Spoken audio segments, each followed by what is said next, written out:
বন্ধুরা, এটা কোনো গল্প নয়। এটা আমার জীবনে ঘটে যাওয়া কিছু ঘটনা। আমার নাম কৌশানী। আমি বিবাহিত। বয়স ৩২। আমি দুটি সন্তানের মা, একটি ছেলে ও একটি মেয়ে। আর এখন ৪ মাসের অন্তঃসত্ত্বা। আমার ফিগার এখনও যে কোনো ছেলের প্যান্ট ভিজিয়ে দেওয়ার জন্য যথেষ্ট। এই ঘটনাটি যখন ঘটে তখন আমার ১৬ বছর বয়স। সাজসজ্জা আধুনিকতার মতোই। মিনি স্কার্ট পরতে ভালোবাসতাম। গায়ের রং একদম দুধে আলতা। লোকার জামা পরতাম, যাতে একটু একটু ভাঁজ বোঝা যায়। ডাবের আকার খানিকটা বড় ছিল। বেশি বড় হওয়ার কারণে একটু ঝুলেও গিয়েছিল। বয়েজ অ্যান্ড গার্লস স্কুলে পড়তাম। সবাই চাইতো আমার সাথে প্রেম করতে। বুঝতে পারতাম মনের থেকে শরীরের প্রেমই বেশি। একসাথে বসে সবাই যখন আড্ডা দিতাম তখন ওদের চোখ থাকতো আমার ডাবের দিকে। আর চোখে তাকিয়ে দেখতাম যে ওরা যেন চোখ দিয়েই আমার ডাব খেয়ে যাচ্ছে। আমি অবশ্য মজাও পাইতাম। জামা টাইট হওয়ার কারণে বোতাম মনে হতো ছিঁড়ে যাওয়ার অবস্থা। ইচ্ছা করেই আমি টাইট জামা পরতাম। ডাবের বোটা দুটো জামার উপর দিয়ে প্রকট বোঝা যেত। একদিন স্কুল থেকে ফিরে টিউশন করতে গেলাম। একটা ওয়ান পিস ড্রেস পরে গেলাম, হাঁটুর উপর পর্যন্ত। বসলে ওটা থাইর উপরে উঠে যায়, যার ফলে নিচ দিয়ে সব দেখা যায়। বাবা আমাকে গাড়ি করে ছেড়ে দিয়ে অন্য কোথাও কাজে চলে গেল। এরপর আমি রাস্তা দিয়ে হেঁটে স্যারের বাসায় গেলাম। স্যারের কাজের মাসি দরজা খুলে দিল। আমাকে দেখে একটু হাসি দিল এবং বলল, বসো, তোমার স্যার গোসল করছে। বলে উনি বাড়ির পিছনে কাজে চলে গেলেন। ঘরে অনেক বই রাখা আছে, সবই বিজ্ঞানের। মেঝেতে ব্যাগটা রেখে বই বের করতে লাগলাম এবং পেছন থেকে স্যারের গলার আওয়াজ পেলাম, কিরে কৌশানী, আজ এত তাড়াতাড়ি কেন? ঘুরে তাকিয়ে দেখলাম স্যার শুধু একটি টাওয়াল পরে আছে। আমি বললাম, স্যার, এমনিতেই বিশেষ কোনো কারণ নেই। এরপর আমাকে বসতে বলে স্যার একটি শর্টস এবং একটি শার্ট নিয়ে পাশের রুমে চলে গেলেন। স্যার এখনও অবিবাহিত। কেমিস্ট্রিতে মাস্টার ডিগ্রি করছে। গ্রামে বাড়ি, এখানে ভাড়া থাকে। যাই হোক, একে একে অন্যরাও এসে পড়ল। এর মধ্যে আমার একজন বন্ধুও ছিল। ও অন্য স্কুলের ও গরিব বাড়ির ছেলে। পোশাক পরিচ্ছেদে তা ভালো করেই বোঝা যেত। আমরা যখন স্কুলে টিফিন খেতাম ও তখন চুপচাপ করে বসে থাকত। কেন জানি না, আমার ওর প্রতি একটা দুর্বলতা কাজ করত। সেটা কেন তা আজও বুঝতে পারিনি। যাই হোক, ও আজও আমার পাশে এসে বসল। আমি অনেক কষ্টে থাই দুটো চাপা দিলাম। তবে চাপা দেওয়ার ইচ্ছে যে ছিল ঠিক তা নয়। ওটা লোভ দেখানো ছিল। স্যার পড়াতে শুরু করলেন। কিছুক্ষণ পর বিকাশ আমার কানের কাছে ওর মুখ এনে ফিস ফিস করে বলল, কৌশানী, তোর জামার বোতামটা লাগা, সব দেখা যাচ্ছে। চোখটা নামিয়ে দেখলাম কথা সত্য। কখন যে জামার উপরে বোতামটা খুলে গেছে টেরই পাইনি। ডাবের ভাঁজটা স্পষ্ট বোঝা যাচ্ছে। তাড়াতাড়ি বোতামটা লাগিয়ে ওকে বললাম, থ্যাঙ্কস। পড়া শেষে বাবার আমাকে নিয়ে যাওয়ার কথা, কিন্তু তখনও বাবা আসেনি। যদিও বাড়ি খুব দূরে নয়, 10 মিনিট হাঁটলেই পৌঁছে যাব। বিকাশ আমার পাশেই দাঁড়িয়ে। আমি না যাওয়া পর্যন্ত ও কখনোই যায় না। আধা ঘন্টা হয়ে গেলেও বাবা আসলো না। এরপর বিকাশকে বললাম, চল তাহলে দুজন হেঁটেই যাই। এরপর হাঁটা শুরু করলাম। বিকাশ আমাকে প্রশ্ন করল, তুই এমন জামা কাপড় পরিস কেন? আমি ওকে বললাম, তোর কি এগুলো ভালো লাগে না? বলল, ভালোই লাগে, কিন্তু অন্য ছেলেরা তোর দিকে যেভাবে তাকায় সেটা কিন্তু একটুও ভালো লাগে না। বিকাশ বলল, আজ তোর ওই দুটো সবাই দেখেছে। আমি বললাম, শুধু তো ভাঁজ দেখেছে, আর তুইও তো দেখেছিস, তোর কি ভালো লাগেনি? বিকাশ বলল, আমি দেখা আর ওরা দেখা এক নয়। ওরা তোর কে? কিন্তু আমি তো তোর বন্ধু। এরকমই কিছু কথাবার্তা বলতে বলতে আমরা এগোতে লাগলাম। সামনেই একটা গলি, বেশি বড় নয়। ওদিকের আলো এদিক থেকে ভালোভাবেই বোঝা যায়। গলিতে ঢুকে বিকাশ বলল, একটু দাঁড়া, পেশাব করব, পেশাবে অনেক চাপ দিয়েছে। বলেই নালাতে প্রসব করতে গেল। আমি দাঁড়িয়ে ওর প্রসব করার স্টাইল দেখছিলাম। আমার প্রিয় বন্ধুরা, এই গল্পের দ্বিতীয় পর্ব পেতে এবং এরকম আরও মজার মজার গল্প পেতে আমার চ্যানেলটি সাবস্ক্রাইব করে আমার সঙ্গেই থাকো। ধন্যবাদ।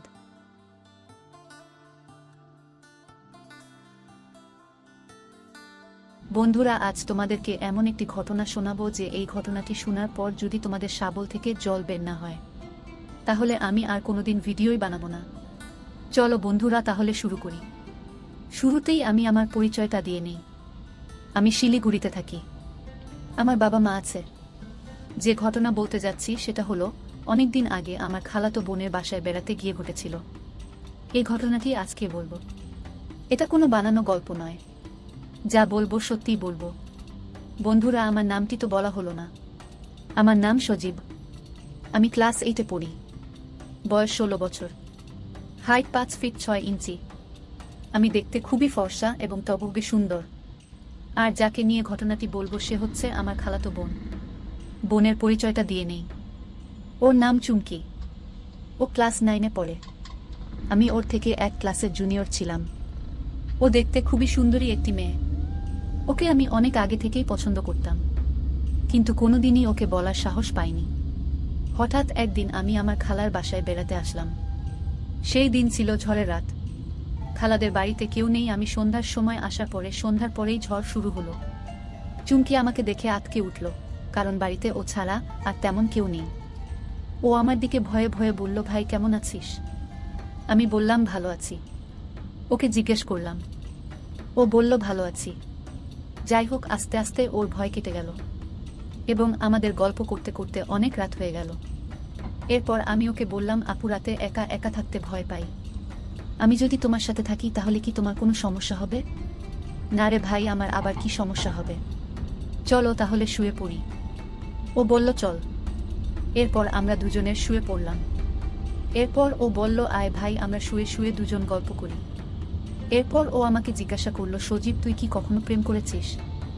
আমি বললাম, না রে বোন, আমাকে তো কোনো মেয়ে পছন্দই করে না। আমার একজনকে অনেক পছন্দ হয়, কিন্তু আমি তাকে কোনোদিনও বলতে পারিনি। ও বলল, লজ্জা না পেয়ে তুই আমার কাছে বল। আমি তোর হয়ে সেই মেয়ের কাছে তোর ভালোবাসার কথা বলবো। আমি বললাম, কেন? আমি তোকে বলতে যাব কেন? ও বলল, না মানে তুই লজ্জা পাচ্ছিস সেই জন্যই বললাম। এরপর আমি ওকে বললাম যে আমি একটা কথা বলবো, তুই কিন্তু মাইন্ড করবি না। আরে তুই তো আমার ছোটবেলার বন্ধু, বলে ফেলো। খালাতো ভাই হইছস তাতে কি? তোর সাথে তো আমি সবসময় বন্ধুর মতোই থাকি। আচ্ছা আপু, তাহলে আমি সাহস করেই তোকে বলতেছি। আসলে তোকে না আমি অনেক মিস করি রে। তোকে আমার সব সময় মনে পড়ে, কিন্তু তোকে ভালোবাসার কথা আমি কোনোদিনও বলতে পারিনি। এই কথা আগে কেন বলিসনি? আমি তো আগেই রাজি হয়ে যেতাম। আমিও তোকে অনেক আগে থেকেই ভালোবাসি। তাহলে আপু, তুমিও তো এতদিন আমাকে বলনি। ওই তো তোর মতোই লজ্জায় বলতে পারিনি।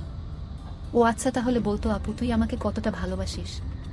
আমি তোকে বলে বোঝাতে পারবো না যে আমি তোকে কতটা ভালোবাসি। সজীব, তুই তো কোনোদিন আমাকে ভুলে যাবি না। না আপু, তুই এটা কি বলছিস? আমি তো তোকে অনেক আগে থেকেই ভালোবাসি এবং তোকে নিয়ে অনেক স্বপ্ন দেখেছি। আচ্ছা, আজ তো বাড়িতে খালা খালু নেই। চল তাহলে কোথাও থেকে ঘুরে আসি। এই ঝড়ের রাতে তুই আবার কোথায় যাবি এখন? আরে চল না, দেখি কোথায় যাওয়া যায়। চল দেখি একটা ভালো রেস্টুরেন্টে যাই। আচ্ছা ঠিক আছে, তাহলে চল। এরপর বাসা থেকে বের হয়ে আমরা দুজন একটা রিকশায় উঠলাম। রিকশায় বসে ও আমার হাত ধরে আছে, আমিও ওর হাত জড়িয়ে ধরে বসে আছি। দুইজন পাশাপাশি কত সুন্দর, মনে হচ্ছে আমরা যেন ভিন্ন এক জগতে ঘুরে বেড়াচ্ছি। আমাদের দুজনেরই অনেক ভালো লাগছিল।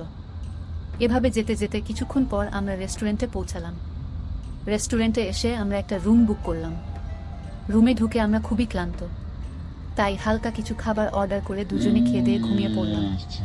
কোন দিক দিয়া যে রাত পার হয়ে গেছে এবং রাতে যে আমাদের দুজনের মধ্যে কি দিয়ে কি হয়েছে আমরা মনে করতে পারতেছি না। চুমকি ঘুম থেকে উঠে বলতেছে যে আজকে আমার এত ভালো লাগতেছে কেন? এমন তো আর কোনোদিনও হয়নি। আমি বললাম, সকাল হয়ে গেছে, চল ব্রেকফাস্টটা বাসায় গিয়ে করে নেব। বলেই দুজনে আবার এক রিকশায় করে বাসায় চলে আসলাম। বন্ধুরা, এই ছিল আজকের ভিডিও। এই ভিডিওটির দ্বিতীয় পার্ট দেখতে চাইলে অবশ্যই আমাদের চ্যানেলটি সাবস্ক্রাইব করে রাখুন। ধন্যবাদ। বন্ধুরা, আজ তোমাদেরকে এমন একটি ঘটনা শোনাবো যে এই ঘটনাটি শোনার পর যদি তোমাদের শাবল থেকে জল বের না হয় তাহলে আমি আর কোনোদিন ভিডিওই বানাবো না। চলো বন্ধুরা, তাহলে শুরু করি। শুরুতেই আমি আমার পরিচয়টা দিয়ে নেই। আমি শিলিগুড়িতে থাকি। আমার বাবা মা আছে। যে ঘটনা বলতে যাচ্ছি সেটা হলো অনেকদিন আগে আমার খালাতো বোনের বাসায় বেড়াতে গিয়ে ঘটেছিল। এই ঘটনাটি আজকে বলবো। এটা কোনো বানানো গল্প নয়। যা বলবো সত্যিই বলবো। বন্ধুরা, আমার নামটি তো বলা হলো না। আমার নাম সজীব। আমি ক্লাস 8-এ পড়ি। বয়স 16 বছর। হাইট 5 ফিট 6 ইঞ্চি। আমি দেখতে খুবই ফর্সা এবং তবুগে সুন্দর। আর যাকে নিয়ে ঘটনাটি বলবো সে হচ্ছে আমার খালাতো বোন। বোনের পরিচয়টা দিয়ে নেই। ওর নাম চুমকি। ও ক্লাস 9-এ পড়ে। আমি ওর থেকে এক ক্লাসের জুনিয়র ছিলাম। ও দেখতে খুবই সুন্দরী একটি মেয়ে। ওকে আমি অনেক আগে থেকেই পছন্দ করতাম, কিন্তু কোনোদিনই ওকে বলার সাহস পাইনি।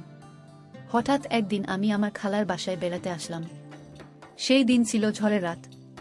খালাদের বাড়িতে কেউ নেই। আমি সন্ধ্যার সময় আসার পরে সন্ধ্যার পরেই ঝড় শুরু হলো। চুমকি আমাকে দেখে আঁতকে উঠল, কারণ বাড়িতে ও ছাড়া আর তেমন কেউ নেই।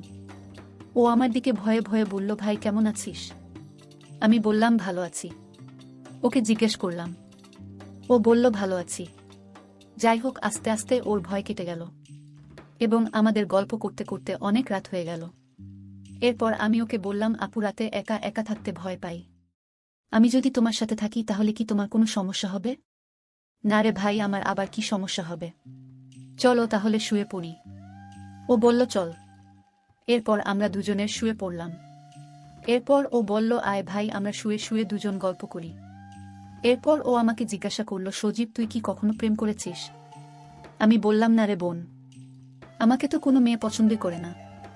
আমার একজনকে অনেক পছন্দ হয়, কিন্তু আমি তাকে কোনোদিনও বলতে পারিনি। ও বলল, লজ্জা না পেয়ে তুই আমার কাছে বল, আমি তোর হয়ে সেই মেয়ের কাছে তোর ভালোবাসার কথা বলবো। আমি বললাম, কেন? আমি তোকে বলতে যাব কেন? ও বলল, না মানে তুই লজ্জা পাচ্ছিস সেই জন্যই বললাম।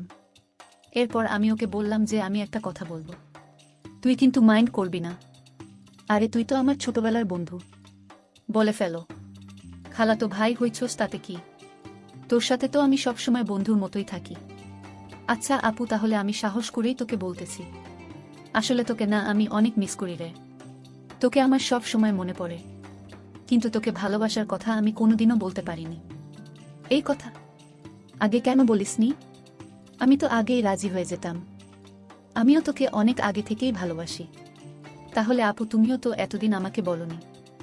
ওই তো তোর মতোই লজ্জায় বলতে পারিনি। ও আচ্ছা, তাহলে বলতো আপু তুই আমাকে কতটা ভালোবাসিস? আমি তোকে বলে বোঝাতে পারবো না যে আমি তোকে কতটা ভালোবাসি। সজীব তুই তো কোনোদিন আমাকে ভুলে যাবি না। না আপু, তুই এটা কি বলছিস?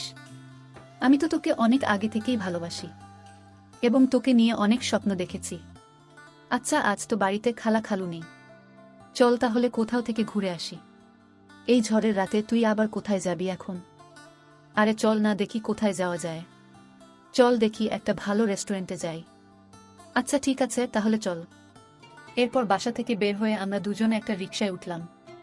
রিকশায় বসে ও আমার হাত ধরে আছে, আমিও ওর হাত জড়িয়ে ধরে বসে আছি।